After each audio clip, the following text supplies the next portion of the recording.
Takwa, orangnya disebut taqi kalau satu orang. Ya, taqi. Ada orang namanya Ma'ul, misalnya Ma'ul at-taqi, ya, Ma'ul sedang berusaha jadi takwa. Ya. Kalau jamak ini berubah jadi muttaqun, ittaqa yattaqi. Ittaqa orang yang berusaha menjadi takwa. Yattaqi, muttaqun orang-orang yang takwa. Kalau dijarkan muttaqin atau nasabkan muttaqin, ya. Muttaqun orang-orang yang berusaha meningkatkan takwa, ya. Kalau dinasabkan, dijadikan objek jadi muttaqin. Ya. Orang-orang yang berusaha meningkatkan takwa. Perhatikan korelasinya, kembali ke Al-Baqarah ayat 2 sampai 5. Dzalikal kitabu la raiba fi hudal lil muttaqin. Ya. Isi Al-Quran jangan pernah diragukan kandungannya, memberi petunjuk pada orang-orang yang berusaha meningkatkan takwanya.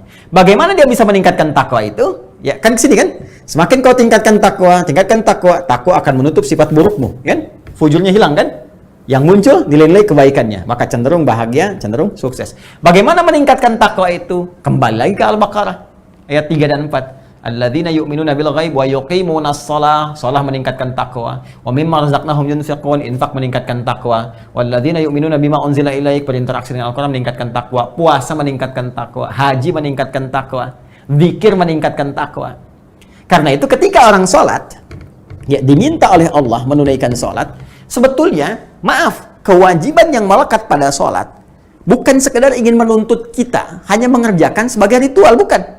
Anda nggak sholat, nggak ruku, nggak sujud pun, semuka langit nggak sujud dan ruku, tidak akan menurunkan status Allah sebagai Tuhan. Allah nggak butuh dengan sholat kita, yang butuh kita. Karena manfaat sholat ini sendiri, sholat adalah bagian dari amalan takwa. Ya, masih ingat korelasinya? Ketika takwa dikerjakan, ya, naik takwanya, maka potensi ini akan mulai menutup sifat-sifat fujurnya. Fujur ini kan kumpulan nilai-nilai yang tadi, yang negatif tadi. Ya, yang cenderung membawa pada nilai-nilai keburukan. Nah, kalau takwanya naik, ininya ketutup. Di antara amalan takwa itu sholat. Semakin orang sholatnya benar, semakin meningkat, maka sifat-sifat buruk ini mulai terkoreksi, tertutup. Tutup. Ini sebabnya di Quran surah ke-29, ayat ke-45, ada redaksi, innas sholata tanha anil fahsya wal munkar. Sungguh, sholat kalau benar dikerjakan akan berpotensi mencegah perbuatan keji dan mungkar. Makanya saya sering katakan, orang kalau sholat benar, ya, benar aja sholatnya, maka sudah, pasti jadi orang baik. Itulah sebabnya dalam Islam, dari sejak anak dini itu yang dituntut sholatnya. Kalau sholatnya sudah benar, dewasanya pasti jadi orang baik. Demi Allah saya katakan, orang benar sholat aja, nggak mungkin korupsi. Saya lagi, jari tahiyat, nggak akan pernah dipakai maksiat.